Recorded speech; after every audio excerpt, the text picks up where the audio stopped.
Good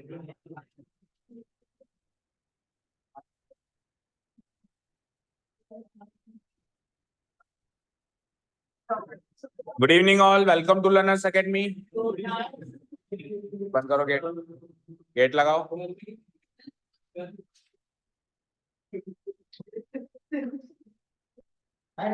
चलिए तो बातचीत बंद करिए।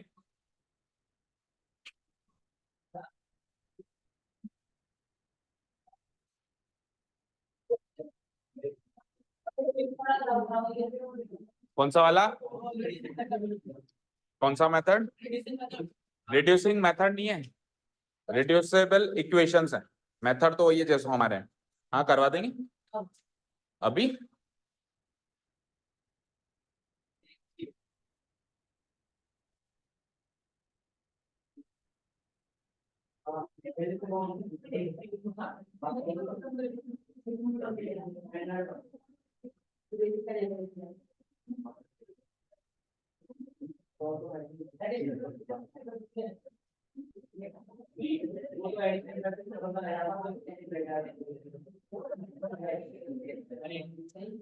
एनब आ गया, एनब जीविका।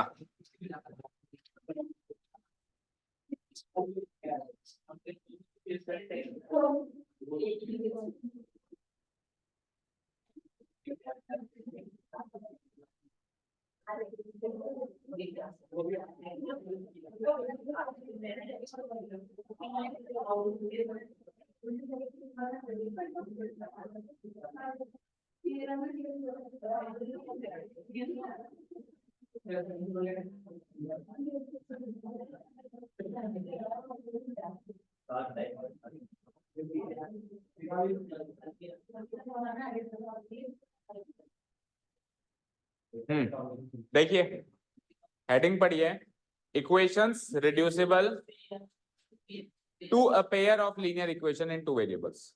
यानी कुछ इक्वेशंस ऐसी हैं जो pair of linear equation in two variables हैं तो नहीं, लेकिन उस फॉर्म में बनाई जा सकती। कुछ ऐसी इक्वेशंस हैं जिनको रिड्यूस करके इस फॉर्म में बनाया जा सकता है। Pair of linear equations in two variables हर हाल में इस फॉर्म की होती हैं, a1x plus b1y plus c1 equal to 0, a2x plus b2y plus c2 equal to 0। ठीक है, इस फॉर्मेट की होती हैं। अब कुछ इक्वेशंस ऐसी हैं जो अभी इस फॉर्मेट की नहीं है, लेकिन रिड्यूस करने का मतलब होता है कन्वर्ट करना, कुछ चेंजेस करना। तो चेंजेस करके इसमें बनाई जा सकती है। अब सीधे चलता हूं मैं इसके एक्सरसाइज पे। ये पोर्शन आपके ओमिटेड है इस सेक्शन इस साल, पर आप कह रहे हो इसमें से एक क्वेश्चन जो है आपको सैंपल पेपर में दिखाई दिया।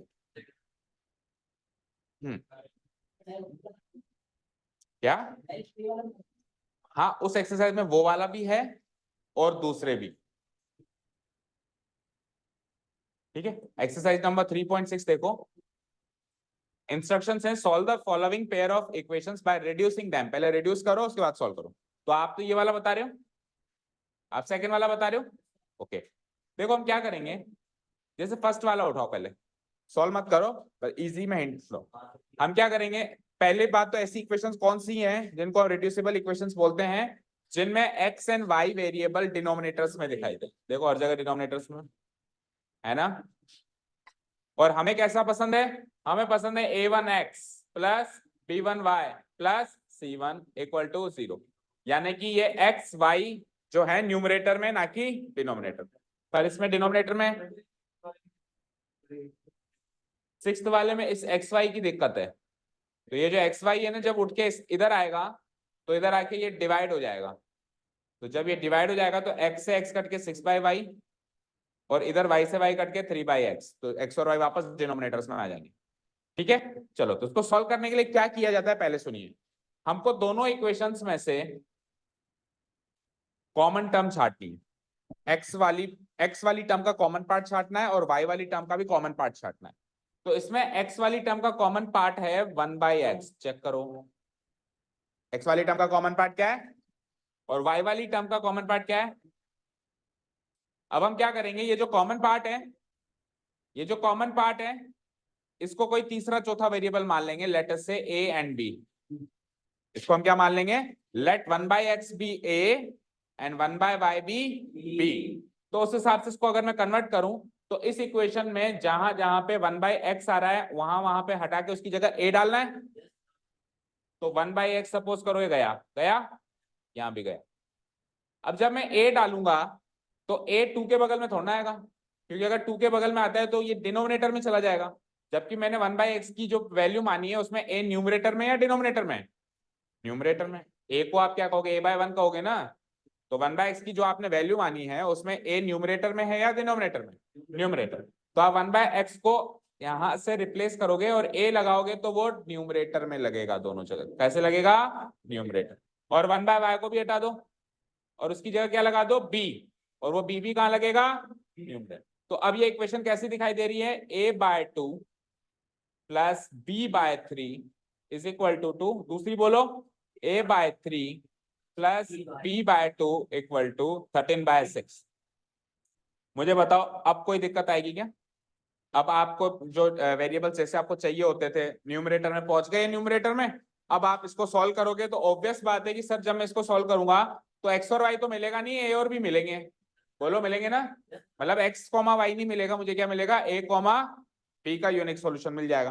कोई बात नहीं, ए की वैल्यू 1/x रख देना और बी की वैल्यू 1/y रख देना, या यूं कहूं ए और बी और एक्स और वाई के रेसिप्रोकल्स ही तो हैं। तो लेट से ए की वैल्यू आती है 5, अगर ए की वैल्यू आती है 5 तो x की वैल्यू हो जाएगी 1/5। जैसे a की वैल्यू अगर 5 में यहाँ पे पुट अप कर दूं,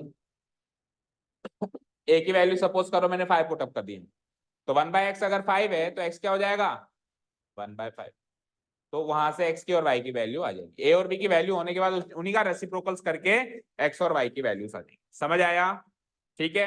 अब सेकंड क्वेश्चन जो आपने बताया उसमें देखो, इस पे कॉमन पार्ट क्या आ रहा है, इस 2 को क्या लिख सकता हूं मैं, 2 × 1, तो 1/√x और इसको भी 1/√x। वैसे देखा जाए तो 2/√x भी कॉमन पार्ट आ सकता है, क्योंकि 4 को आप स्प्लिट कर दो तो 2 × 2, तो 2/√x भी आ सकता है।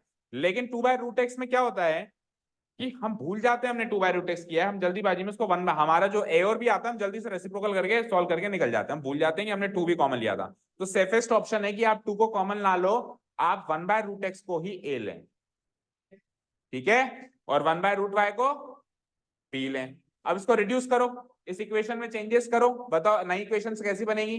1/√x की जगह a लगाऊंगा तो ये इक्वेशन कैसी बनेगी बताओ।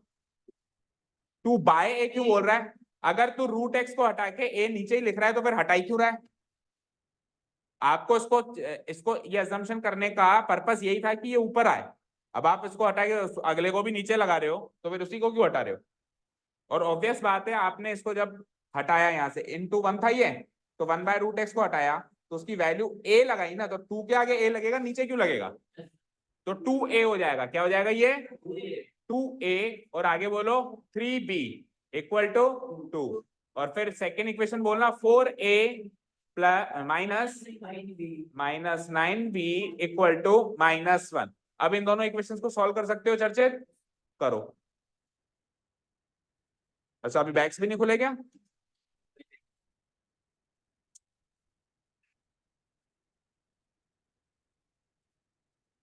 2 मिनट के अंदर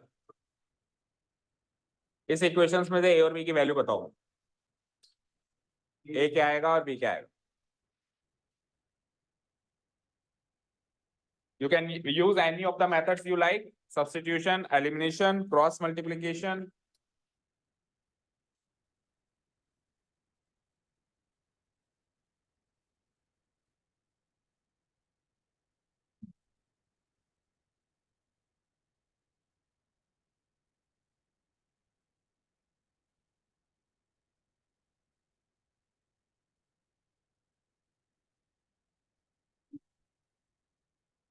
वन बाय 6 और a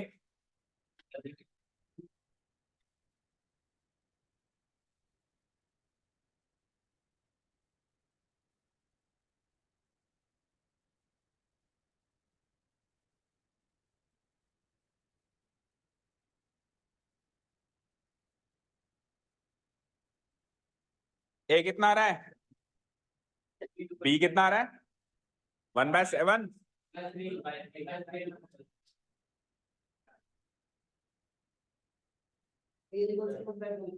a is equals to 1/2 और b is equals to 1/3।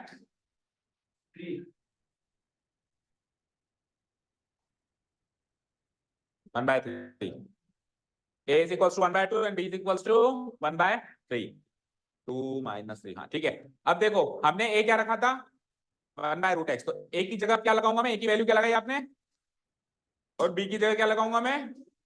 मतलब इसमें a और b सॉल्व होने के, बाकी इक्वेशंस में क्या होता है a और b सॉल्व हो जाता है और काम खत्म हो जाता है। इसमें a और b सॉल्व होने के बाद भी अभी काम बचता है, वापस उसको जो आपने अजम्पशन लिए उसको डी सब्स्टिट्यूट करने का काम बचता है। अब यहां से क्रॉस मल्टीप्लाई कर दो, √x बन जा और 2 बन जा, तो √x अगर 2 है तो x 2 का स्क्वायर यानी कि 4, x सॉल्व हो गया। इसको क्रॉस मल्टीप्लाई करो, √y बन जा और 3 बन जा, तो अगर √y 3 है तो y की वैल्यू 3 का स्क्वायर यानी कि 9। अब उधर देखो स्क्रीन पे x, y क्या आया 4,9, x, y क्या आया। अब 4,9 को इधर रख के देखते हैं, x की जगह 4 y की जगह 9, x की जगह 4 y की जगह 9, अगर सेटिस्फाई हो जाए तो करेक्ट है। मुझे बताओ √4 क्या होता है 2, 2/2 क्या होता है, पर हम पॉजिटिव लेते हैं इसे, 2/2 क्या होता है 1, और √9 क्या होगा 3, तो 3/3 क्या होगा 1, क्या 1 + 1 2 होता है, मैच हो गया। चलो दूसरी इक्वेशन में √4 क्या होता है 2, 4/2 क्या होता है 2, √9 क्या होता है 3, 9/3 क्या होता है 3, सो 2 - 3 gives me -1। तो इक्वेशंस में तो x और y की वैल्यूज जो है हम खुद ही सेटिस्फाई करवा के देख सकते हैं कि करेक्ट है यार। तो अब कर लोगे रिड्यूसिबल, बस आपको अजम्पशन करना है, बाकी सारा काम वो है, दो नई इक्वेशंस पैदा करनी है, उसको सॉल्व करके वापस फिर x और y में डाल। फोर्थ वाला इक्वेशन का है ये वाला, इस फोर्थ वाले इक्वेशन में कॉमन पार्ट नहीं दिख रहा आपको, 1/(x-1)। हाँ तो 1/(x-1) a आ जाएगा, और 1/ कॉमन पार्ट छांटना पड़ेगा आपको जो दोनों में, इसको b मानना पड़ेगा। अब जैसे अभी a की वैल्यू अभी क्या आई थी आपकी 1/2 आई थी, तो 1/(x-1) को 1/2 से इक्वेट करके x निकाला जा सकता है क्या, वेरी इजीली। ठीक है, प्रॉब्लम पता है कब आएगी, देखो या तो नीचे x है या y है, या x है या y है, इधर देखो x और y दोनों है। अब प्रॉब्लम यह आएगी कि लेंथी काम हो गया, आप इसमें 1/(x + y) मानोगे a, और 1/(x-y) मानोगे b। अब इससे जो a की वैल्यू और b की वैल्यू एक बार के लिए सॉल्व होके आएगी, लाइक अभी जैसे सॉल्व होके आई थी 1/2 एंड 1/3, तो जब आप इसको वापस इक्वेट करोगे तो x + y = 2 क्रॉस मल्टीप्लाई कराओगे, x + y = 2, और इसको क्रॉस मल्टीप्लाई कराओगे तो x - y = 3, again two linear equation in two variables बन के आएगी, यानी दो बार linear equations in two variables बन के। बाकी केसेस में तो जैसे ही आप a और b की वैल्यू रखोगे तो लीनियर इक्वेशन वन वेरिएबल बनेगी, उधर ही सॉल्व हो जाएगी। लेकिन जब नीचे दोनों लोगे तब दोबारा linear equation in two variables बनेगी, जो दोबारा सॉल्व, तो वो रिड्यूसिबल इक्वेशंस की सबसे डिफिकल्ट वाले प्रॉब्लम्स। ठीक है, तो आपके रिड्यूसिबल इक्वेशंस ही नहीं है तो मोस्ट प्रोबेबली इतने डिफिकल्ट तो नहीं देगा, ये शुरुआती कुछ इक्वेशंस आ सकते हैं। ठीक है, कर दूं उसको डिलीट, आप चाहो तो इस एक्सरसाइज की स्क्रीनशॉट वीडियो से लेकर और कुछ एक क्वेश्चन आपके प्रैक्टिस के लिए सॉल्व कर देना, 8 क्वेश्चन है यहाँ पे। ठीक है, 8 क्वेश्चन से स्क्रीनशॉट लेके आपकी प्रैक्टिस के लिए सॉल्व कर देना, और वीडियो चाहिए हो इसके सॉल्यूशंस का तो वो भी अवेलेबल, जिसको चाहिए वो बोल देना। ठीक है, अब आते हैं हमारे, बताओ इसमें से पहले कौन सा शुरू से लें एक बार, और बेटा मुझे पर्सनली मत भेजा करो, क्योंकि क्या होगा कि आप पर्सनली भेजोगे फिर मैं भूल जाऊंगा किसने क्या भेजा था। अभी एक बार सीधे ग्रुप खोल लिया ना, ग्रुप खोल लिया तो सब इसमें से निकालते जाएंगे, सॉल्व करते जाएंगे और ऊपर जाएं।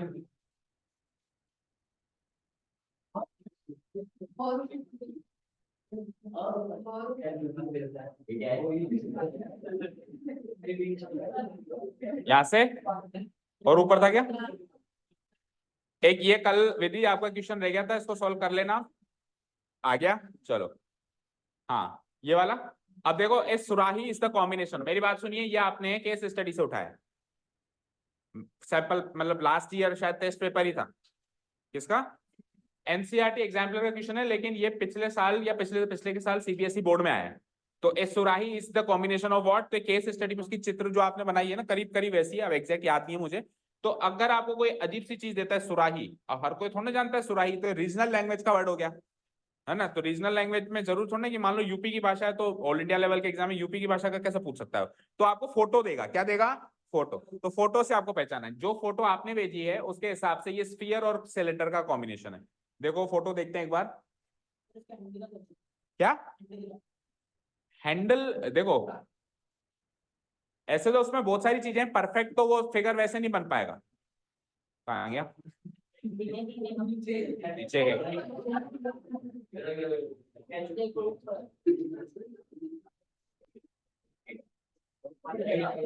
ठीक है, तो इसमें देखो हम ये वाला पार्ट और ये वाला पार्ट इग्नोर करेंगे।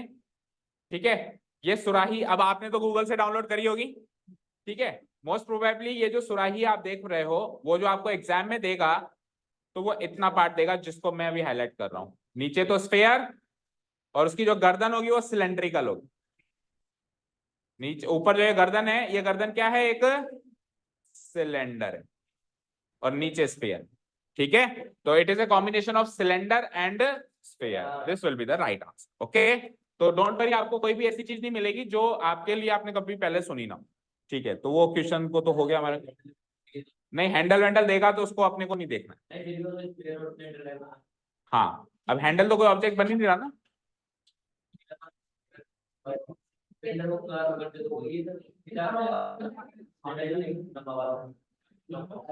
बहुत पीछे आ गए क्या? यहाँ से ठीक है, ये वाला क्वेश्चन देखते हैं। ये हो गया, ये देखो। The volume of the largest right circular cone that can be cut out from a cube of edge 4.2 centimeter. एक क्यूब है, उस क्यूब की साइड कितनी है? साइड कितनी है? साइड को मैं क्या कहता हूं? ए। कितना है? अब क्यूब में से मुझे क्या काटना है? लार्जेस्ट राइट सर्कुलर कोन काटना है। तो अब 3D में तो क्यूब बना नहीं सकते, तो मैं भी क्यूब की जगह स्क्वायर बना रहा हूं। क्या बना रहा हूं? स्क्वायर। अब स्क्वायर में से सपोज करो मैं कोन काटने जाऊंगा, तो बड़े से बड़ा काटना है। तो बड़े से बड़ा जो कोन कटेगा वो ऐसे होगा जिसका जिसका जो बेस है नीचे इसके साथ बेस मिला हुआ है और टॉप पॉइंट उसके टॉप से मिला हुआ है। इस टाइप का कोन कटेगा इसमें से, टेल मी। अब इसका कोन कट इस टाइप का अगर आप कोन काटोगे तो इस कोन का डायमीटर उसकी एज से मैच होगा। जितनी इसकी एज है मतलब साइड है वो उसका डायमीटर होगा। तो रेडियस कितना हो जाएगा इसका? आधा। तो 4.2 का आधा यानी कि 2.1 तो हो गई रेडियस। हाइट एग्जैक्टली एच के बराबर, हाइट एग्जैक्टली एच के बराबर 4.2 सेंटीमीटर। अब इस आर और इस एच क्या हुआ? टेढ़ा लोगे तो लार्जेस्ट नहीं बनेगा।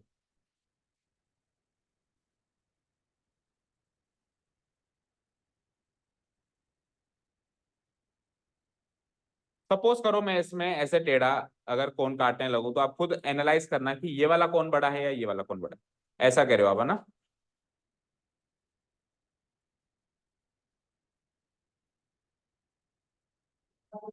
मतलब डायगोनल डायगोनल से अलाइंड, है ना?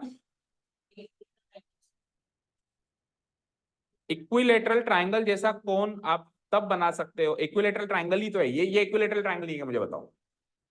ये देखो, मैं नहीं, इक्विलेटरल ट्राइंगल जैसा कोन कैसे बनेगा? सुनो, फिर लार्जेस्ट ही बनेगा ना। इक्विलेटरल ट्राइंगल में ये तीन साइड्स बराबर होंगी, एक दो तीन, ये तीन साइड्स बराबर होंगी।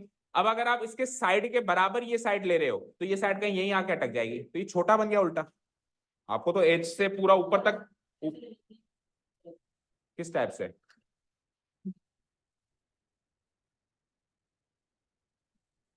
चलो इसका वॉल्यूम निकालो, वॉल्यूम लार्जेस्ट सर्कुलर कौन। तो इसका वॉल्यूम कैसे निकलेगा? कौन का वॉल्यूम कैसे निकलता है? 1/3,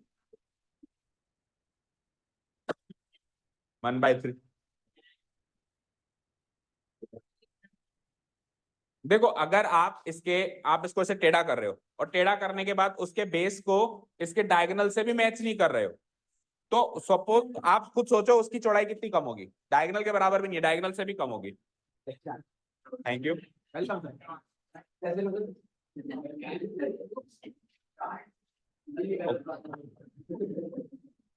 गलत बात किस किस चीज की है? बहुत अच्छा बच्चा है वो। चलो देखो, नहीं बनेगा। अब आप खुद सोचो, देखो मेरी बात, ये साइड है, ये डायगोनल आपको बड़ा है। अगर मैं डायगोनल के सारे उसको बेस करूं, मैं साइड के सारे उसका बेस ना रखूं, मैं डायगोनल जो उसका बेस निकाल रहा हूं, तो उसकी जो ऊपर वाली चोंच है वो तो हाँ, ठीक है। और अगर आप डायगोनल को छोटा कर दो तो विड्थ छोटी हो जाएगी, छोटी हो जाएगी। इससे बड़ा नहीं हो सकता जिसमें आप इसका बेस बिल्कुल इसके एज से मैच, इससे बड़ा नहीं हो सकता। हाईएस्ट लार्जेस्ट ये बनेगा। ठीक है, तो 1/3 इंटू 22/7 रेडियस बोलना 2.1 इंटू 2.1 इंटू हाइट क्या है 4.2, ये कट जाएगा आसानी से, 7 3 21 तो 0.1 और आगे सॉल्व कर लेना, ठीक है, हो जाएगा। चले नेक्स्ट क्वेश्चन पे। Okay, let me delete this and come to the next question. ये वाला हो ही गया, अब ये कर लिया हमने। नेक्स्ट देखो, ये उल्टी क्या कर रही, उल्टा किसने भेजा था ये?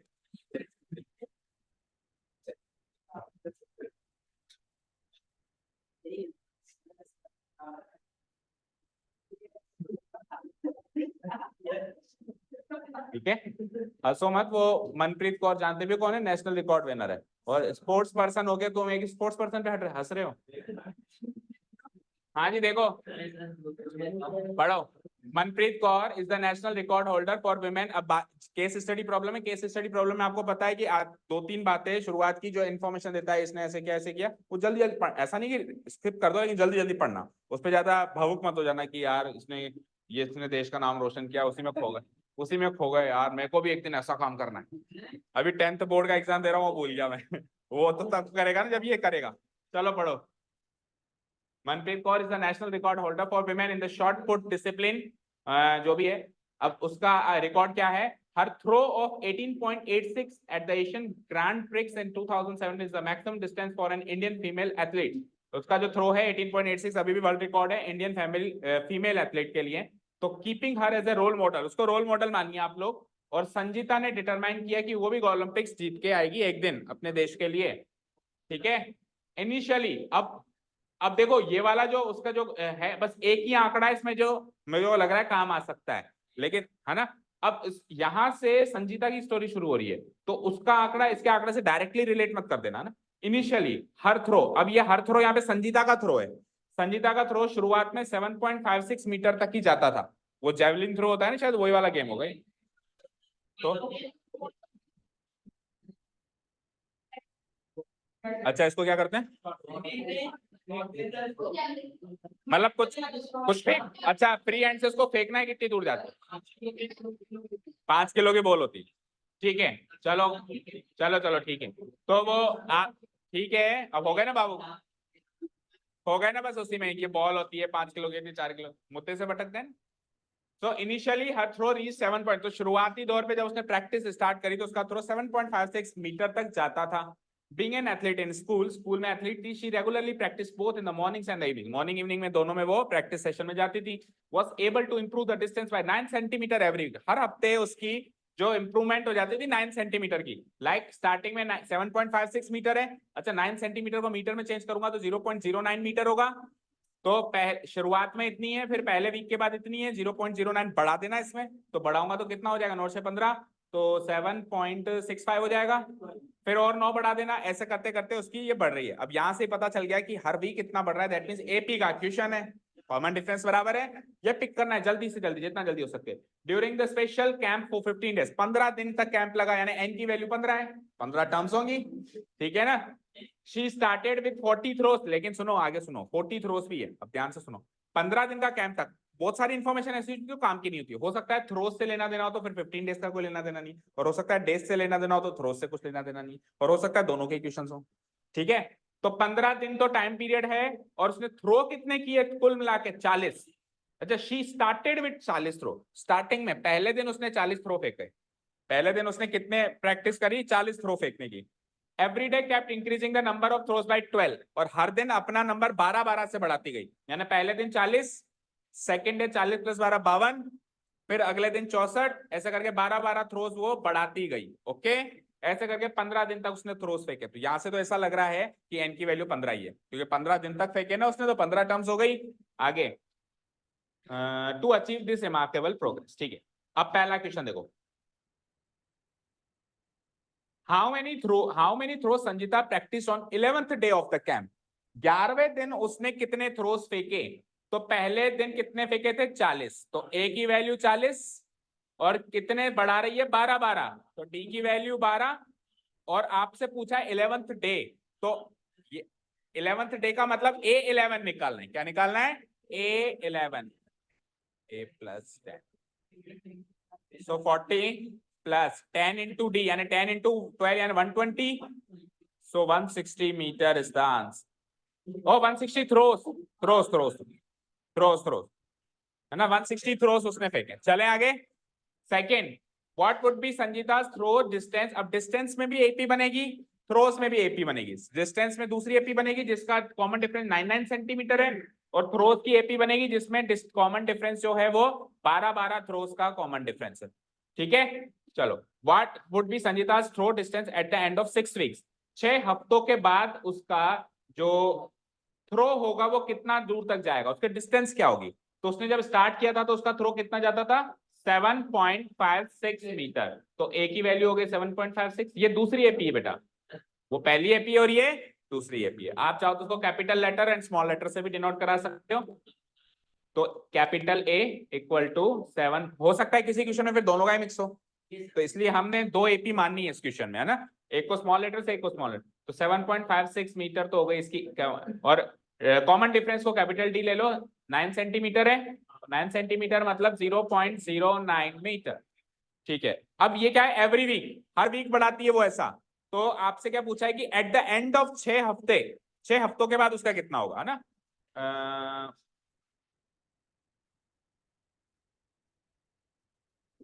तो एट द एंड ऑफ 6 हफ्ते, दैट मीन्स मुझे A6 चाहिए. बोलो.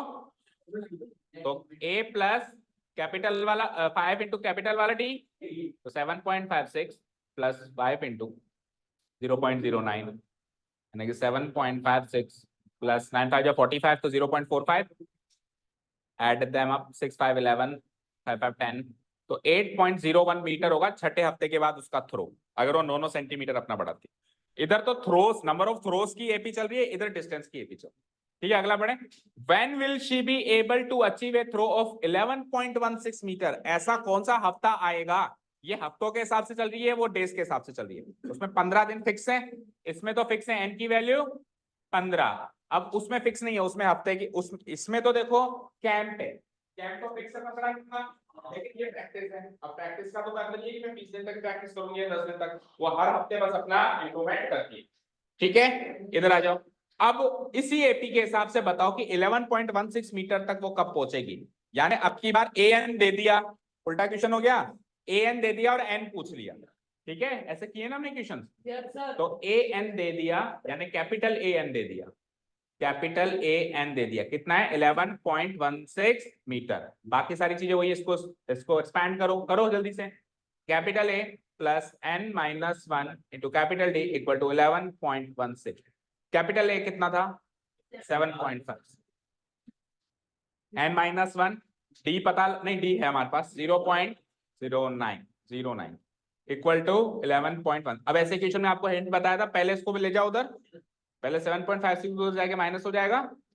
करो माइनस 0, 11 में से 5 10 में 7 3, 3.60. अब 0.09 से डिवाइड कराओ, 0.09. तो 2 डेसिमल प्लेस ऊपर है, 2 डेसिमल प्लेस नीचे है. तो 360 को 9 से डिवाइड कराओ, 40. ठीक है ना. और n-1 की वैल्यू 40 है, तो -1 उधर जाएगा तो +1, यानी कि 41 वीक्स के एंड में उसका थ्रो 11.16 मीटर तक पहुंचा. ठीक है. यहाँ पे क्या था, यहाँ पे छठा वीक था, छठे वीक के एंड में यहाँ तक पहुंचा था. अब आपको कितने वीक चाहिए होंगे, और 41 वीक चाहिए होंगे यहाँ तक. ये क्वेश्चन का आंसर होगा. यहाँ पे वीक्स है, वहां पे थ्रोज है. ओके. ठीक है. 41 हफ्ते. ठीक है. बहुत ज्यादा हो गए, करीब करीब साल भरी होने को आ गया. ठीक है. चलो एक क्वेश्चन और रह गया इसमें. How many throws did she do during the entire camp of 15 days.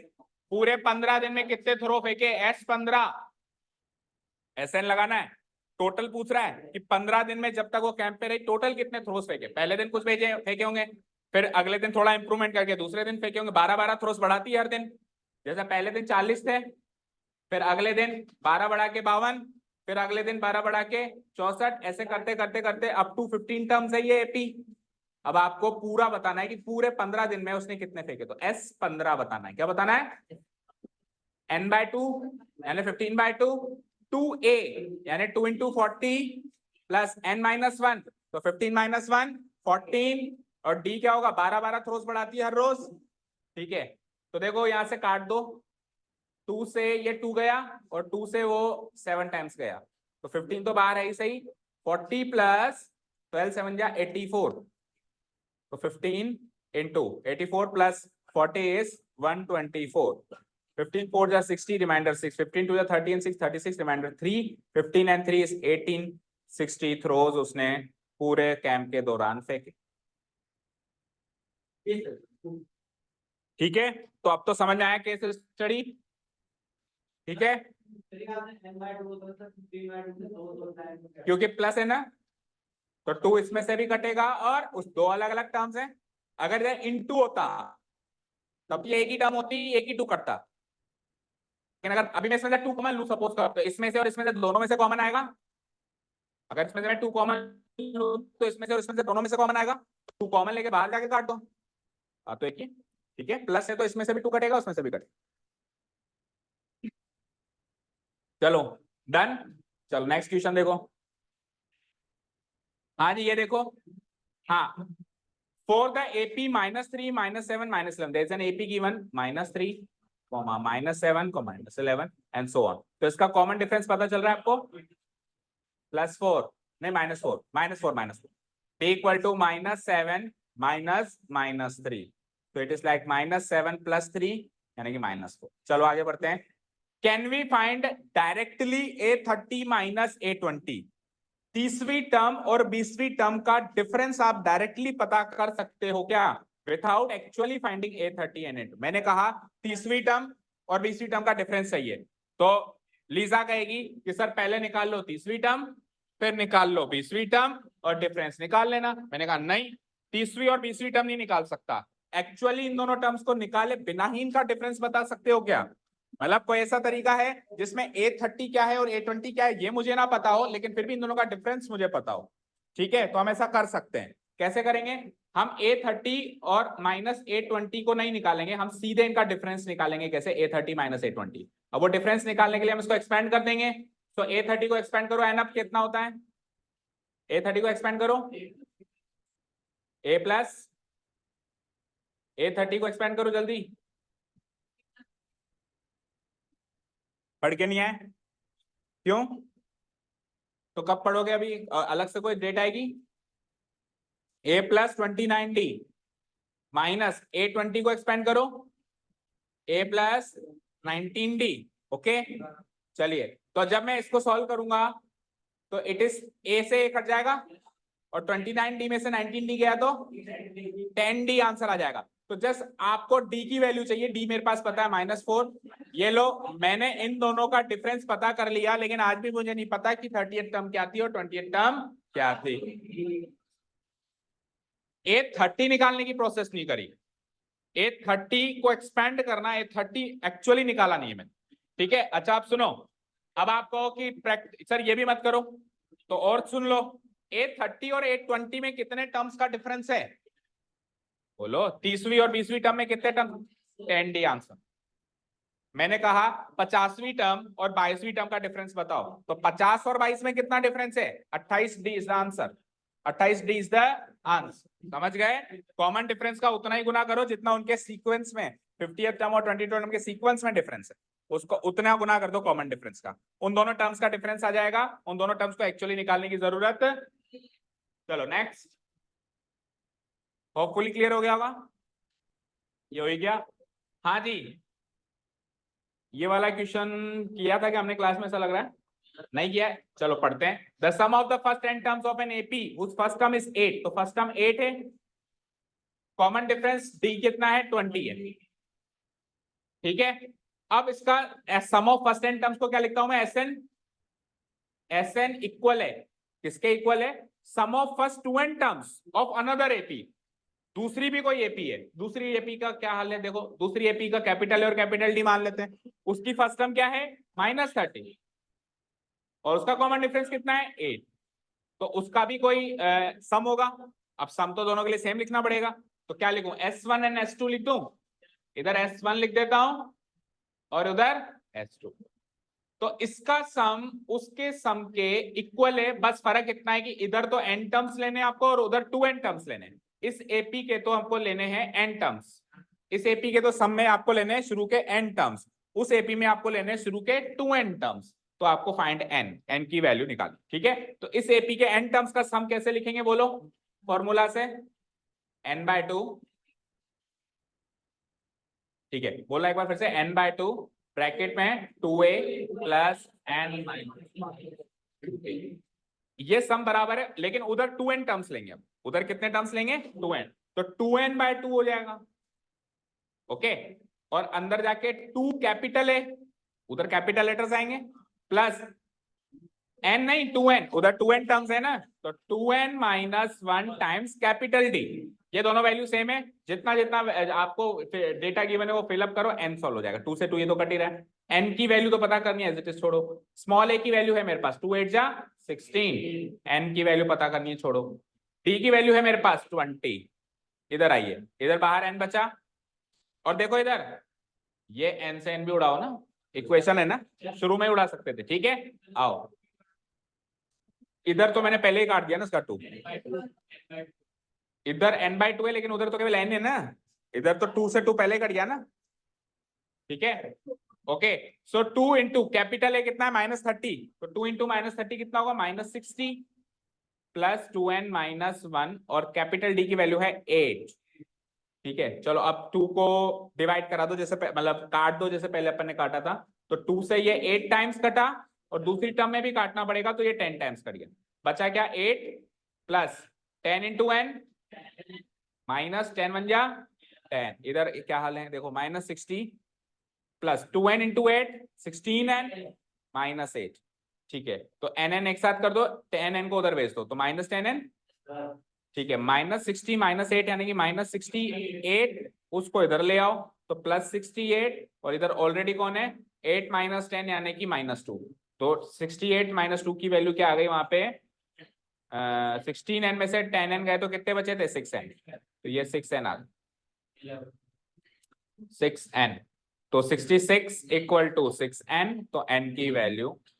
66/6 यानी कि 11, यानी कि इस एपी के तो 11 टर्म्स लेने और उसके दोगुने 22 टर्म्स लेने, तब जाके दोनों का सम बराबर आएगा, ठीक है। इसके 11 टर्म्स का सम और उसके 2n टर्म्स यानी दुगने करके 22 टर्म्स का सम बराबर है, ठीक है। इसके शुरुआती 11 टर्म्स ले लो, जोड़ दो, उस एपी के शुरुआती 22 टर्म्स ले लो, जोड़ लो, ये जोड़ के बराबर आएगा, ठीक है। चाहे तो बाद में हम क्रॉस वेरीफाई करके चेक भी कर सकते हैं, ठीक है।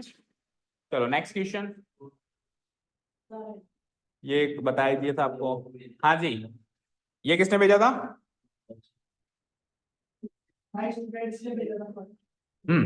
चलो ये देखो, पढ़ते हैं एक बार क्वेश्चन। एक शॉपकीपर जो है साड़ी बेचता है 8% प्रॉफिट पे और स्वेटर बेचता है 10% डिस्काउंट पे। अब देखो दो कॉन्सेप्ट हैं, एक तो है प्रॉफिट और एक है डिस्काउंट। प्रॉफिट एंड लॉस जो कॉन्सेप्ट है वो सीपीएसपी का कॉन्सेप्ट है, ठीक है। देखो एक कॉन्सेप्ट होता है, पहले तो कॉन्सेप्ट समझाना पड़ेगा। एक कॉन्सेप्ट होता है जिसमें सीपी होती है, एसपी होती है, प्रॉफिट होता है या फिर लॉस होता है, ठीक है, ठीक है। प्रॉफिट कब होता है, जब एसपी बड़ा हो और सीपी छोटा हो, यानी कि एसपी माइनस सीपी। और लॉस कब होता है, जब सीपी बड़ा, ठीक है। अगर प्रॉफिट परसेंटेज की बात करें तो प्रॉफिट परसेंटेज निकालने के लिए हम पहले प्रॉफिट निकालते हैं, यानी कि एसपी माइनस सीपी निकालते हैं, ठीक है। एसपी माइनस सीपी निकालते हैं, प्रॉफिट निकालते हैं, और फिर डिवाइडेड बाय सीपी होता है हमेशा, divided by CP into 100। Similarly loss percentage अगर निकालना चाहें तो पहले लॉस निकाला जाता है, यानी सीपी माइनस एसपी निकाला जाता है, डिवाइडेड बाय हमेशा किससे होता है, कॉस्ट प्राइस से इंटू 100। तो ये तो होगा एसपी सीपी के कॉन्सेप्ट। अब डिस्काउंट पे आओ, तो डिस्काउंट के साथ में जो कॉन्सेप्ट चलता है, जो एक टर्म होती है उसको हम कहते हैं या तो मार्क्ड प्राइस या listed price, list price, mark price या लिस्ट प्राइस, ठीक है। अब डिस्काउंट क्या होता है, डिस्काउंट कैसे निकालते हैं हम, मार्क्ड प्राइस पे डिस्काउंट परसेंटेज आपको गिवन होता है, क्या गिवन होता है, डिस्काउंट, मतलब डिस्काउंट भी गिवन होगा, मार्क प्राइस भी गिवन होगा, तो डिस्काउंट परसेंटेज कैसे निकालेंगे, डिस्काउंट परसेंटेज निकालने के लिए जो भी डिस्काउंट आपको गिवन है उसको मार्क्ड प्राइस से डिवाइड कराएंगे और इनटू 100 करेंगे। इधर सीपी से डिवाइड होता है, उधर एमपी से डिवाइड होता है। मार्क्ड प्राइस या लिस्ट प्राइस, मार्क प्राइस नहीं समझते, जो टैग लगा हुआ है, जैसे कोई प्रोडक्ट लेने के मार्क किया हुआ एमआरपी, उस पर एक मार्क किया हुआ है प्राइस, आपने कहा थोड़ा तो डिस्काउंट दो, तो वो उस पे 10% या 20% ऑफ करके आपको देगा उस प्राइस पे, समझ गए, क्लियर है। अब इधर तो साड़ी बेची जा रही है और उधर स्वेटर, इधर साड़ी इधर स्वेटर। अब देखो यहाँ पे क्या है, एक शॉपकीपर जो है साड़ी बेचता है 8% प्रॉफिट पे, स्वेटर बेचता है 10% डिस्काउंट पे, और ऐसा करके उसको जो टोटल पैसा मिलता है getting a sum of 1008। Sari से भी कुछ पैसा मिला और उसको स्वेटर को बेचने में कुछ पैसा मिला, टोटल पैसा मिला उसको, कितना मिला टोटल 1000। लेकिन अगर वो उल्टा करे कि साड़ी 10% प्रॉफिट पे बेचे और स्वेटर 8%, भाई उधर 10% 8% था, अब ये उल्टा कर दे 8% 10% कर दे, साड़ी का प्रॉफिट 10% कर दे 8% की जगह, और स्वेटर का डिस्काउंट 10% की जगह 8% कर दे, तो अब उसको कितना पैसा मिलेगा 1028। अब जो पैसा मिलता है एक्चुअली वो होती है एसपी, क्या होती है सेलिंग प्राइस। भाई एक्चुअली मेरे पास सेलिंग प्राइस कितनी है, तो उधर वो एसपी है, इधर ये एसपी है, उधर वो एसपी और इधर ये एसपी। अच्छा एक चीज बताना भूल गया, इस केस में एसपी कैसे निकालते हैं, जो भी मार्क्ड प्राइस गिवन हो उसमें से डिस्काउंट माइनस करके, समझे। यहाँ पे एसपी कैसे निकालेंगे, जो भी मार्क प्राइस है उसमें से डिस्काउंट माइनस कर देना, इतने का माल बिक गया आपका। ठीक है चलो, तो अब हम क्या करेंगे, आपसे पूछा है find the cost price of the sari and list price of the sweater. तो cost price of the sari को ले लो एक्स, ठीक है, इसको ले लो एक्स, और लिस्ट प्राइस ऑफ, या फिर एमपी भी कह सकते हैं उसको, मार्क प्राइस ऑफ स्वेटर को ले लो वाई। ले लिया, ओके। अब केस वन में क्या हुआ देखो, केस वन में क्या हुआ, केस वन में साड़ी तो 8% प्रॉफिट पे बेची, तो एसपी ऑफ साड़ी कितनी हो जाएगी, 8% प्रॉफिट में बेचा आपने, एसपी कैसे निकालेंगे, सीपी के अंदर प्रॉफिट जोड़ के, अभी अभी बताया मैंने, अभी अभी क्या बताया, सीपी के अंदर प्रॉफिट जोड़, सीपी क्या मानिए आपने एक्स, प्रॉफिट कितना है 8%, 8% हमेशा सीपी का होगा, प्रॉफिट एंड लॉस हमेशा किसका किससे निकाला जाता है, सीपी। तो 8% ऑफ सीपी, सीपी तो खुद ही एक्स है, ठीक है ना, सीपी तो एक्स मानिए ना मैंने, तो एसपी कितनी हो गई एक्स प्लस 8x/100, उसको अगेन सॉल्व किया, 100 को एलसीएम ले लिया, तो 100 इंटू एक्स 100x, तो 108x/100, ये तो हो गया मेरा साड़ी का एसपी मिल गया मुझे, ठीक है। अब क्या है, अब वहां पे 10% डिस्काउंट पे आपने बेचा है, किस पे बेचा है 10% डिस्काउंट पे, तो एसपी ऑफ स्वेटर निकाल, स्वेटर की एसपी निकालने के लिए हम क्या करेंगे, मार्क्ड प्राइस में से डिस्काउंट माइनस करेंगे, इधर तो कॉस्ट प्राइस में प्रॉफिट जोड़ेंगे तब एसपी पता चलेगी, वहां मार्क प्राइस में से डिस्काउंट माइनस करेंगे तब एसपी पता चलेगी। मार्क प्राइस आपने वाई मानी है, माइनस डिस्काउंट परसेंटेज कितना है 10%, तो 10% वही वाई का, क्योंकि डिस्काउंट एमपी पे होता है प्रॉफिट सीपी पे होता है, तो इधर वही एक्स का जैसे निकाला था उधर वही वाई का, इसको सॉल्व करेंगे तो it is like why minus 10y/100, और 100y माइनस 10y हो जाएगा 90y/100। अब 100 अभी नहीं काट रहा हूं क्योंकि दोनों के नीचे 100 है, तो 100 से 100 एक साथ काटेंगे। ये तो हो गया केस वन। अब केस टू में जस्ट इसका उल्टा है, अब की बार इधर वाली एसपी जो है 8% की जगह 10% पे है, और उधर डिस्काउंट 10% की जगह 8% पे, तो इधर अब की बार नई एसपी क्या हो जाएगी एक्स प्लस, जो 8/100 कर रहा था वो 10/100 करूंगा, तो 10x/100 और 100 प्लस 10x यानी 110x/100 हो जाएगा, और इधर इधर 8% करो, तो y माइनस 10/100 की जगह 8/100y, तो 100y में से 8y गए तो 92y/100, डन। अब टोटल एसपी पहले केस में भी निकाल लो और टोटल एसपी दूसरे केस में भी निकाल लो, तो टोटल पैसा पहले केस में कितना मिला, साड़ी को बेचने से इतना पैसा मिला और स्वेटर को बेचने से इतना पैसा मिला, तो टोटल पैसा कितना मिला 108x/100 प्लस 90y/100, और बुक के हिसाब से वो एसपी कितनी थी टोटल 1008 रुपए, तो पहले केस में टोटल पैसा मुझे मिल गया 1008। ये हो गई मेरी इक्वेशन नंबर 1। दूसरी इक्वेशन में आपको टोटल पैसा कितना मिला, एसपी यहां से इतना मिला और यहां से इतना मिला, ठीक है, तो इन दोनों को जोड़ दो, तो it is like 110x/100 plus 92y/100, और ये बुक के हिसाब से कितना पैसा था 1028 से इसको इक्वेट कर, ये आपकी दूसरी इक्वेशन बन गई। जैसे इन दोनों इक्वेशन को सॉल्व करेंगे तो एक्स और वाई सॉल्व हो जाएगा, एक्स आ जाएगा आपका कॉस्ट प्राइस ऑफ साड़ी जो पूछी गई है, और वाई आ जाएगा आपका मार्क प्राइस ऑफ स्वेटर, ये दोनों चीजें आपसे जो पूछी थी उसी को एक्स और वाई मान के स्टार्ट किया हमने, इस तरीके से खत्म, ठीक है। प्रॉफिट कैसे निकालते हैं? प्रॉफिट कैसे निकालते हैं बोलो? SP minus CP. प्रॉफिट कैसे निकाला अपन ने? SP minus CP. तो एसपी कैसे निकालेगा? यहां से एसपी माइनस सीपी इधर आ जाएगा, तो सीपी प्लस प्रॉफिट। तो मैंने यही तो किया, सीपी प्लस प्रॉफिट।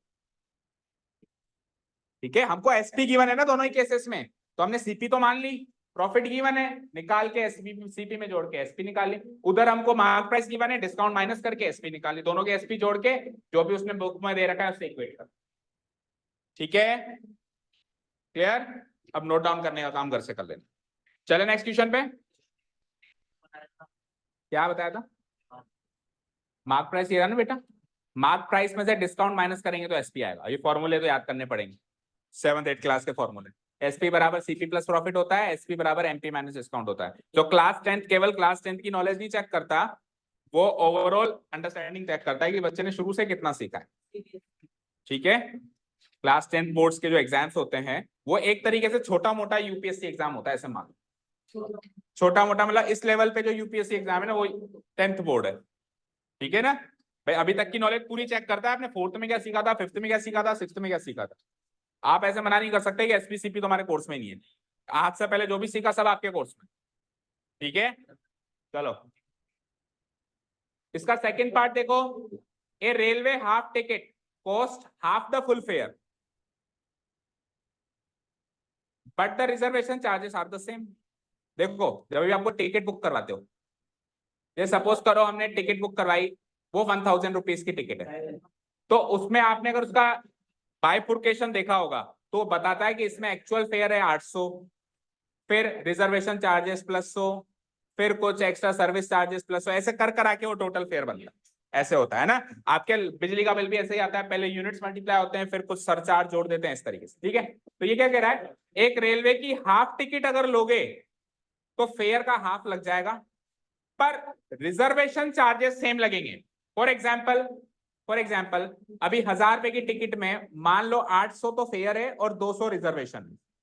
तो अब अगर आप हाफ टिकट लेते हो, भाई मेरे साथ बच्चा है मैं हाफ टिकट लेना चाहता हूं, तो ऐसा नहीं होगा कि 1000 के 500 की टिकट पड़ेगी, ऐसा नहीं होगा। आपको हाफ केवल फेयर का होगा, फेयर का हाफ होगा 400, लेकिन रिजर्वेशन का हाफ नहीं होगा, वो तो पूरे ही देने पड़ेंगे। तो हाफ टिकट कितने की पड़ी? 600। तो हम कई बार सोचते हैं कि यार जब पूरी टिकट 1000 की है तो हाफ टिकट 600 की क्यों पड़ती है, ज्यादा क्यों पड़ती है? इस कारण से पड़ती है क्योंकि जो एक्स्ट्रा चार्जेस होते हैं वो तो फिक्स होते हैं, एक्स्ट्रा चार्जेस होते हैं वो तो फिक्स होते हैं, केवल फेयर का ही वो हाफ या डबल करते हैं। ठीक है, पढ़े आगे,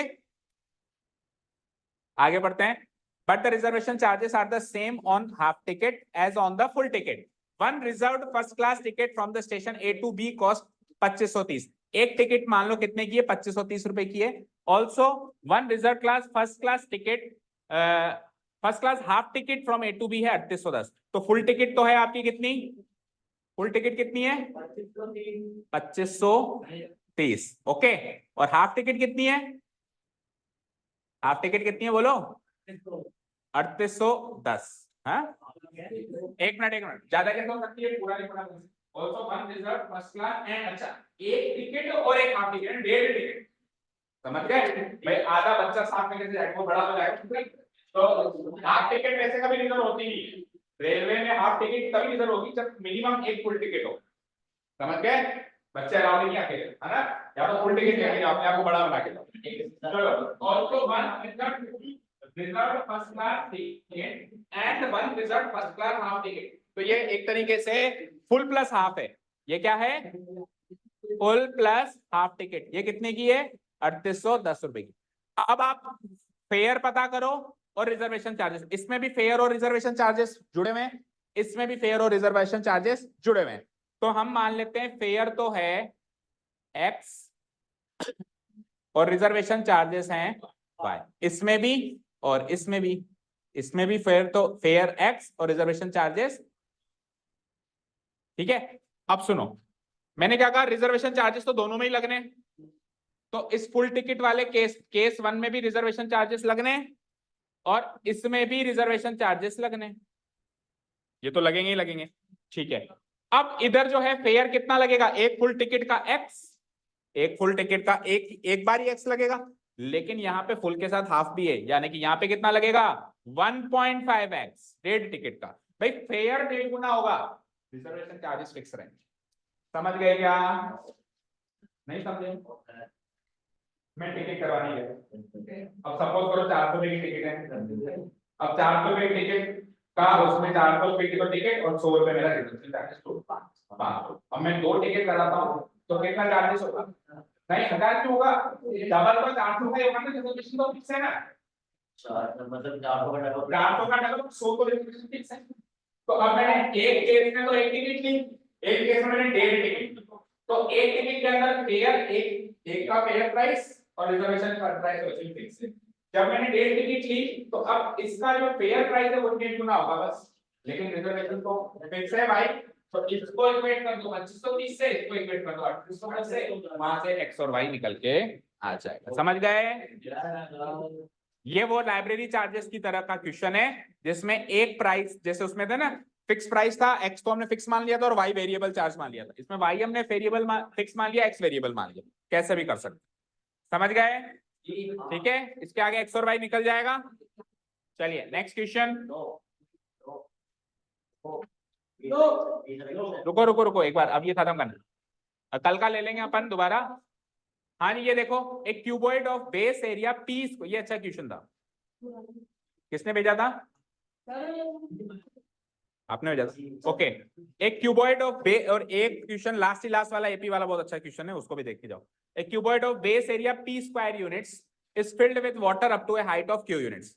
ये क्यूबॉइड देख रहे हो, इस क्यूबॉइड का एरिया गिवन है P square units, okay, P capital है, पी स्क्वायर यूनिट्स।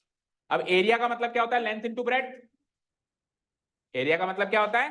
लेंथ। तो चाहो तो इस एरिया की जगह आप लेंथ इनटू ब्रेड्थ भी लिख सकते हो, नहीं तो सिंपली एरिया भी लिख सकते हो, आपकी मर्जी। मैं बगल में लिख देता हूं कि एरिया लिखूं या लेंथ इनटू ब्रेड्थ लिखूं, बात एक, ओके। और हाइट कितनी है इसकी? हाइट कितनी है? हाइट है इसकी क्यू यूनिट्स। तो टेल मी इसका वॉल्यूम कैसे निकालेंगे हम? वॉल्यूम कैसे निकालते हो बोलो? LBH। तो LBH की जगह एरिया इंटू हाइट नहीं लिख सकता क्या मैं? एरिया के अंदर L और B तो है ही ना, एरिया के अंदर L और B तो है ही, उसने एरिया दिया था तो हम इसको खोलूं क्यों, मैं सीधा एरिया इंटू हाइट कर देता हूं। तो एरिया इंटू हाइट से मेरे को इसका वॉल्यूम निकल जाएगा। एरिया तो था P और हाइट थी मेरी Q, तो PQ क्यूबिक यूनिट्स हो जाएगा, क्योंकि वॉल्यूम हो गया ना ये। PQ स्क्वायर यूनिट्स नहीं होगा, क्या होगा? क्यूबिक। ये तो इस बक्से का वॉल्यूम है, बक्से का काम खत्म। अब इसके अंदर एक बॉल है, यानी एक स्फेरिकल कुछ भी बॉल टाइप का ऑब्जेक्ट है, इसके अंदर एक स्फीयर हमने डाल दिया जिसका वॉल्यूम है R। तो वॉल्यूम मान लो ये तो वॉल्यूम 1 है, और जो वॉल्यूम 2 है इसका वो कितना है? R। अच्छा, वैसे स्फीयर का वॉल्यूम होता क्या है? ठीक है, पर उसका उससे कोई लेना देना नहीं है, सीधा वॉल्यूम ही दे रखा है आपको। तो क्यूबिक यूनिट्स, R क्यूबिक, ठीक है, इसका वॉल्यूम है ये। अब ये क्या कह रहा है कि इस बॉल को इसमें डाला, अब इसके अंदर जो है ये क्यू, सुनो मेरी बात सुनो, ये क्यू इसकी हाइट नहीं है, क्यू हाइट तक पानी भरा हुआ था इस बक्से के अंदर, क्यू हाइट तक पानी भरा हुआ, हाइट होती है ना पानी, तो क्यू हाइट तक भरी। तो मैं ऐसे कहूंगा ये वॉल्यूम में बक्से का वॉल्यूम नहीं है, उसके अंदर पानी का वॉल्यूम, ओके। अब जैसे मैं बॉल डालूंगा तो पानी की हाइट ऊपर आएगी, तो कितनी ऊपर आई वो आपको सोचना। तो हम कैसे पता लगाएंगे? देखो कैसे पता लगाएंगे, बॉल डालने से पहले वॉल्यूम क्या है, बॉल डालने के बाद वॉल्यूम क्या ऐड हो जाएगा, तो PQ प्लस R वॉल्यूम हो जाएगा नया, नया वॉल्यूम क्या हो जाएगा? PQ plus R। उस PQ प्लस R नए वॉल्यूम को एरिया से डिवाइड करेंगे तो नई हाइट आ जाएगी, और नई हाइट और पुरानी हाइट का डिफरेंस करेंगे तो पता चलेगा कितनी हाइट। इसपे बॉल का वॉल्यूम पता है ना आपको, बॉल में कुछ डायमेंशन नहीं है, मैंने बॉल का सीधा सीधा वॉल्यूम पता है, तो वॉल्यूम का वॉल्यूम जुड़ जाएगा ना। समझ गए क्या कहा मैंने? ये तो बॉल डालने से पहले का वॉल्यूम है, ये बॉल का वॉल्यूम है। अब ये नया वॉल्यूम निकाल रहा हूँ, वॉल्यूम 3, जिसमें मैं क्या करूंगा, बॉल निकाल डालने के बाद का वॉल्यूम कितना हुआ वो पता लगा रहा हूँ। तो बॉल डालने से पहले का वॉल्यूम क्या था? PQ, बॉल का वॉल्यूम R, तो ये डालने के बाद अब नया volume PQ plus R cubic units. समझ आया? अब इस वॉल्यूम को देखो, एरिया को हाइट से मल्टीप्लाई करके आप वॉल्यूम निकाल रहे थे, तो हाइट निकालने के लिए वॉल्यूम को एरिया से डिवाइड करोगे, तो इस वॉल्यूम को अगर मैं एरिया से डिवाइड कर दूं तो न्यू हाइट पता चल जाएगी बॉल डलने के बाद। न्यू हाइट कैसे पता चलेगी? जो अप वाला वॉल्यूम है उसको एरिया, एरिया थोड़ा ना बढ़ा, पानी ऊपर आया, एरिया तो उतना ही है, तो उसको एरिया से डिवाइड कराऊंगा। ठीक है, तो वॉल्यूम 3 कितना था? पी क्यू प्लस आर, और एरिया कितना था? पहले वाला ही पी। तो पी क्यू प्लस आर को पी से डिवाइड करना है, कर लूं डिवाइड, पी से पी कटा, क्या बचा? क्यू, और ये R by P, Q plus R by. अब आपसे नई हाइट पूछी है क्या? Which of this represents increase in height. तो ये तो नई हाइट है, ये इंक्रीज इन हाइट नहीं है, ये तो नई हाइट है। तो नई हाइट में से अगर मैं पुरानी हाइट माइनस कर दूं तो पता चलेगा कितनी इंक्रीज हुई। तो इंक्रीज इन हाइट कैसे निकालेंगे हम? लेट्स से ये हाइट 1 थी और ये हाइट 2 आ गई है ना। इंक्रीज इन हाइट निकालने के लिए हम क्या करेंगे? जो न्यू हाइट है कितनी है? Q plus R by P. इसमें से पुरानी हाइट क्या थी? Q, इसको माइनस करूंगा तो Q माइनस Q कट जाएगा, तो इंक्रीज इन हाइट क्या आ जाएगी?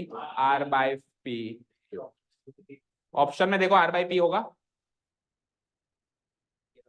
Option number B. शायद मैंने ग्रुप में डी डाल दिया था, क्योंकि मैंने ये इंक्रीज नहीं पढ़ा, ये तो नई हाइट है, Q plus R by P नई हाइट है, तो नई हाइट पूछे तो ऑप्शन नंबर डी, और इंक्रीज कितना हुआ वो पूछे तो उसमें पुरानी हाइट माइनस यानी Q माइनस कर दो, only R by P units is the final answer, option number B. Done. हाँ, सर ये दोनों की हाइट निकालनी है ना। दोनों की किसकी हाइट? केवल पानी की और किसी की? पहले पहले वाली हाइट इतनी है, गिवन है क्वेश्चन में। बॉल डलने के बाद हाइट हमने कैसे निकाली? वॉल्यूम को एरिया से डिवाइड करके। ये बाद वाली हाइट, तो बाद वाली हाइट में से पहले वाली हाइट माइनस करेंगे तो इंक्रीज कितना हुआ पता चल जाएगा। बाद वाली हाइट आपने मतलब बोल डालने के बाद हाइट अपन ने निकाली वॉल्यूम को एरिया से डिवाइड कर। पहले और वॉल्यूम इसको इसकी एरिया डिवाइड देखो तीन चीजें, वॉल्यूम एरिया हाइट। पहले एरिया और हाइट दिया था, वॉल्यूम निकाल, अब नया वॉल्यूम दिया गया, तो अब वॉल्यूम और एरिया गिवन है तो हाइट कैसे निकालेंगे? वॉल्यूम एरिया से ये हाइट निकालनी है, कैसे करोगे? एरिया डिवाइड होगा इससे, तो नई हाइट कैसे निकाली? जो नया वॉल्यूम है उसको एरिया तो सेम है उससे डिवाइड करें, तो ये नई हाइट। समझ गए? ठीक है, तो फिर इनकी और फिर नई हाइट निकालनी है आरबी, तो फिर पुराने को नई हाइट ही है, इसमें से फिर आपने पुरानी हाइट माइनस करें, क्यू माइनस किया, ये क्यू, तो ये क्यू माइनस हो गया, बचा गया only.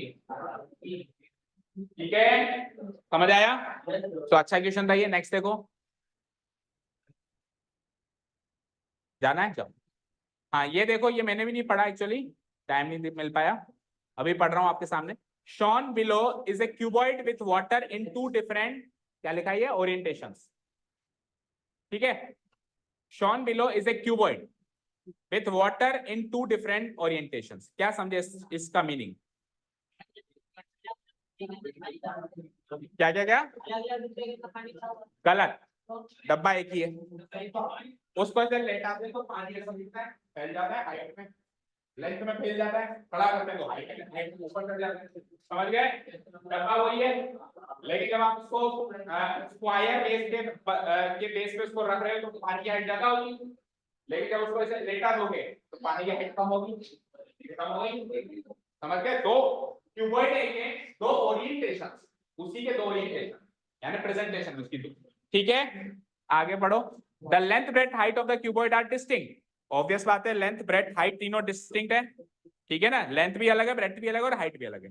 The cuboid has 480 centimetre cube of water, और पानी कितना है? ये भी 480, पानी तो उतना ही रहेगा ना, लेटा देंगे, और ये भी 480। समझ आया? ठीक है, अब क्वेश्चन क्या है?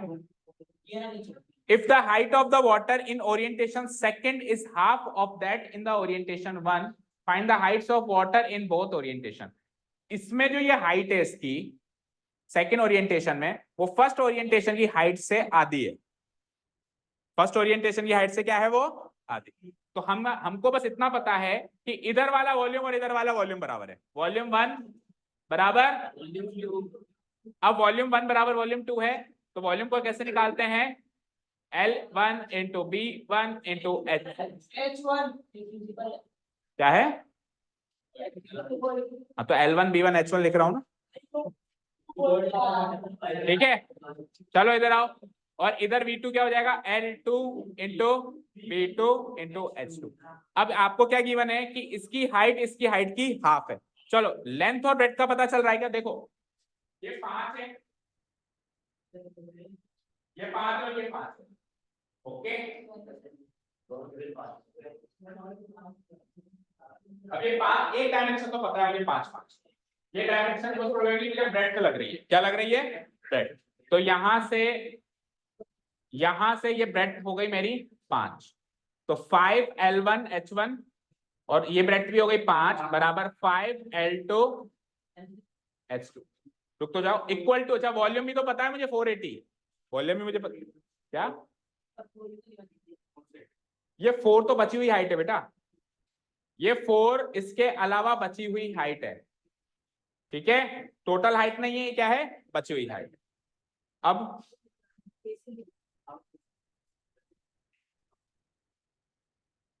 सोचो,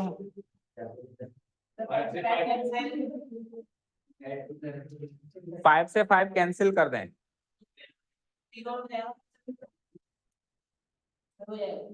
तो 5 9 जा 45, 5 6 जा 30, 96। यानी कि इसकी लेंथ और हाइट का प्रोडक्ट आ रहा है 96 और उसकी लेंथ और हाइट का प्रोडक्ट भी आ रहा है 96। पर आपको क्या गिवन है कि इसकी हाइट की हाफ है, तो लेट्स से इसकी हाइट मतलब सेकंड वाली हाइट इसकी हाफ है, तो अगर इसकी हाइट x है तो उसकी हाइट x/2 हाफ है, तो ये क्या हो जाएगा L1 into x equal to L2 x/2 equal to 96। Done, x से x कैंसिल, आगे बोलो। तो L1 तो आ गया 96, L1 आ गया 96 और L2 कितना आ गया 2 इंटू 96 कितना होता है, तो यानी कि इसकी हाइट हम लें टोटल 100, इसकी हाइट 96, इसकी हाइट 192। How is possible? अच्छा इसकी लेंथ ये है, इसकी लेंथ क्या है, तो ये लेंथ इसकी कितनी है 192 और इसकी लेंथ है ये लेंथ इसकी कितनी हो गई 96, ठीक है ना, ब्रेड्थ दोनों की बराबर है। और अब हाइट, तो ठीक है, इसकी length into breadth into height से 480 से इक्वेट कर दो। देखो इसकी लेंथ कितनी आ गई 192 और ब्रेड्थ कितनी आ गई इसकी 5 और हाइट मुझे पता करनी है, तो H2 बराबर कितना 480। एक इक्वेशन ये, इसकी लेंथ कितनी है 96 और इसकी ब्रेड्थ कितनी है वही 5 और इसकी हाइट भी मुझे पता करनी है H1, ये कितना है, ये भी 480, वॉल्यूम तो बराबर है, ठीक है। तो यहां से H2 निकालो जरा, तो ये हो जाएगा 480 डिवाइडेड बाय 192 इंटू 5 और यहां से H1 निकालो जरा, तो ये हो जाएगा 96 इंटू 5। चलो निकालो, H1 भी निकालो H2 भी निकालो, सॉल्व करो फटाफट।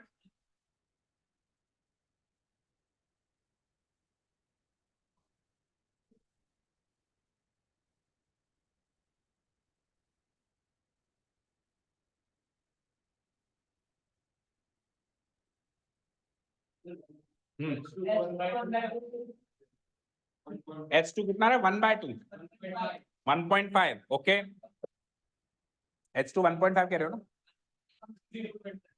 0.5, H2 तो आ रहा है आपका 0.5,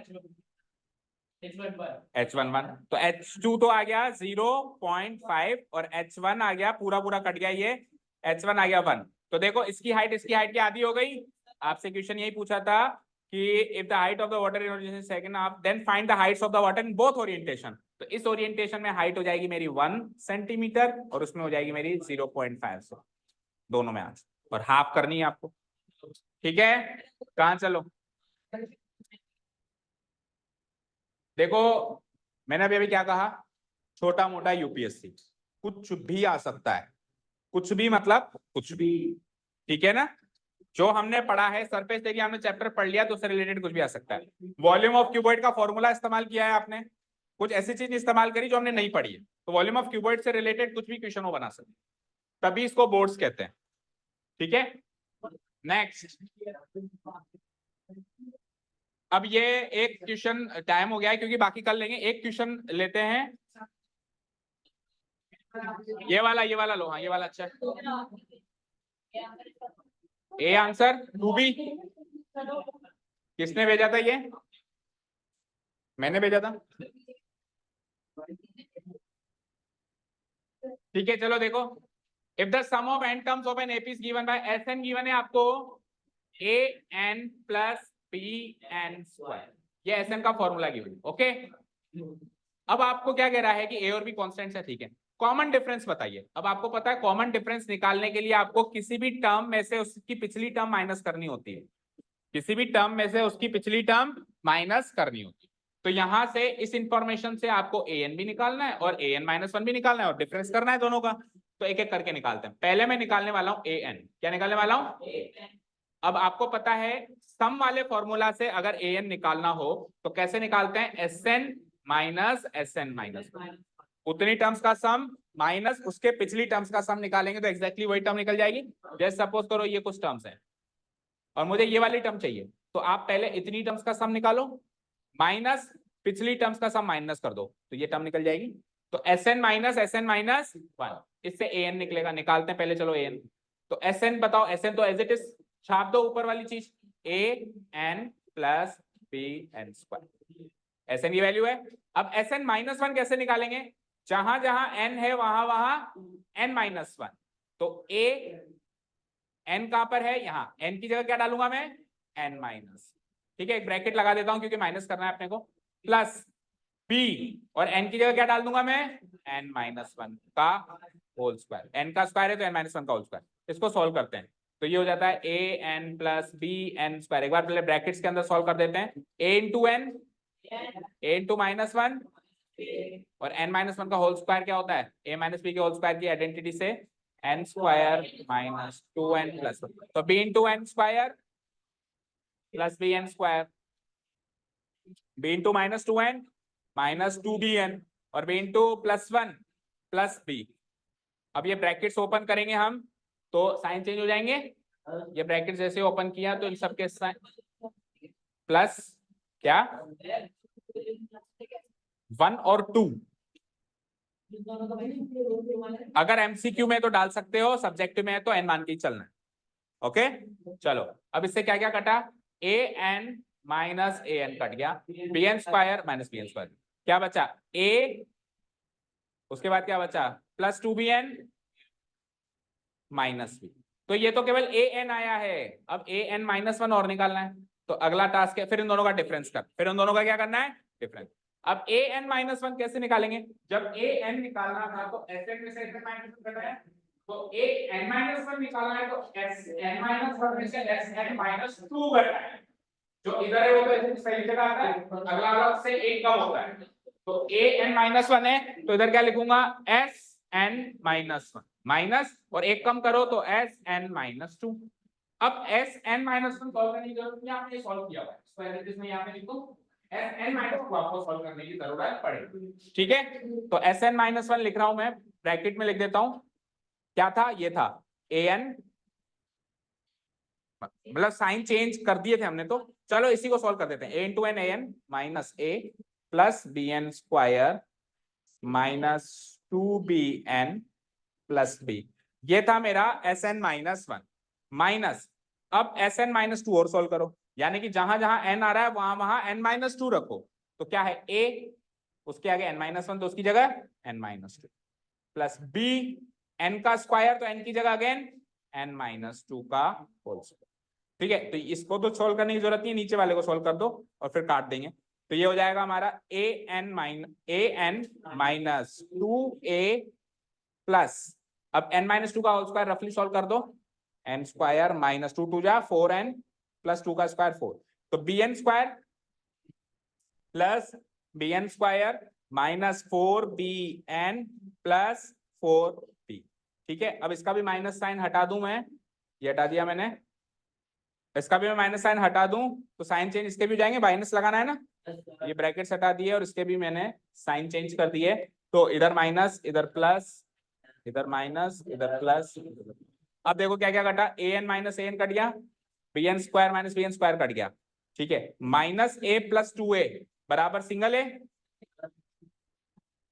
ठीक है, और आगे बढ़ो, माइनस 2bn और प्लस 4bn, तो प्लस का 2bn और इधर -4b प्लस b, माइनस का तो ये लो साहब a n minus a n क्या निकाला आपने, वो इधर लिख दो, a n निकाला है हमने a plus 2bn minus b minus a n minus 1 क्या निकाला है हमने 2bn माइनस 3b। अब इसको सॉल्व करो तो उसमें क्या करना चेक करो, इक्वल टू देखो a माइनस a कट जाएगा और 2bn माइनस 2bn कट जाएगा, क्या बचेगा माइनस b और माइनस माइनस प्लस 3b, तो 3b minus b gives me, ठीक है ना। इसमें से ये घटाना है आपको फाइनली, इसमें से ये घटाना। हाँ सर जैसे आपने वो ये दिया होता है n equal to n plus bn square, sir जैसे आपने वो पूछ रहा कॉमन डिफरेंस, सर सीधे n स्क्वायर का प्रोडक्ट भी डबल करके डायरेक्ट निकाल दें, n स्क्वायर का n स्क्वायर का मतलब जैसे n स्क्वायर का पीरियड तो इसका डबल करके डायरेक्ट आंसर है। तो हमेशा an प्लस bn स्क्वायर ऐसा ही ढांचा गिवन हो, ऐसा कहाँ गिवन है, कल को ऐसे दे दे abn plus b cube bn cube plus an square, तो इसके लिए नया रूल ढूंढो, फिर सबके अलग अलग रूल याद थोड़ा करने बैठेंगे। हाँ एज इट इज इधर आ जाता है और एज इट इज क्वेश्चन याद आ जाता है, आंसर याद आ जाता है तो कर सकते हैं। इसी फॉर्मेट का आएगा तो ही कर सकते हो ना, फॉर्मेट चेंज हुआ तो नहीं कर सकते हो, फॉर्मेट चेंज हुआ तो नहीं कर सकते, लेकिन अगर सब्जेक्टिव क्वेश्चन आता है तो किसी भी फॉर्मेट का है, यही तरीका है और कोई तरीका नहीं, ठीक है। और मोस्ट प्रोबेबली आप ऐसे ही मान के चलोगे आपके सब्जेक्टिव क्वेश्चन आएगा, ऑब्जेक्टिव आता है तो कोई आपके लिए बोनस है, इजी क्वेश्चन आता है ऑब्जेक्टिव। हाँ बोलो, देखो जब अपन लेट करते हैं तो हम n की उन्हीं वैल्यूज के लिए सॉल्व कर रहे हैं, उसमें आपको गारंटी देनी होगी, कुछ ऐसा लिखना पड़ेगा कि ये सारी n की वैल्यूज के लिए सॉल्व होगा।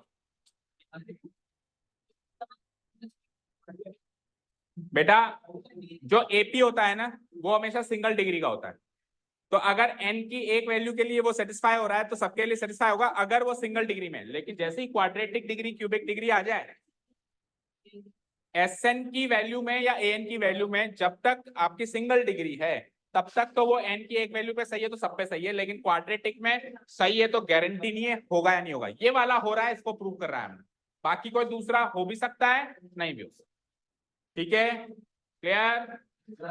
तो प्रोसेस तो समझ में आ गया, जा रहे हो as you wish. Thank you so much for listening to us. Have a nice day. Keep learning. यहाँ से बताओ, क्या बताऊं? यहाँ से बताओ, यहाँ से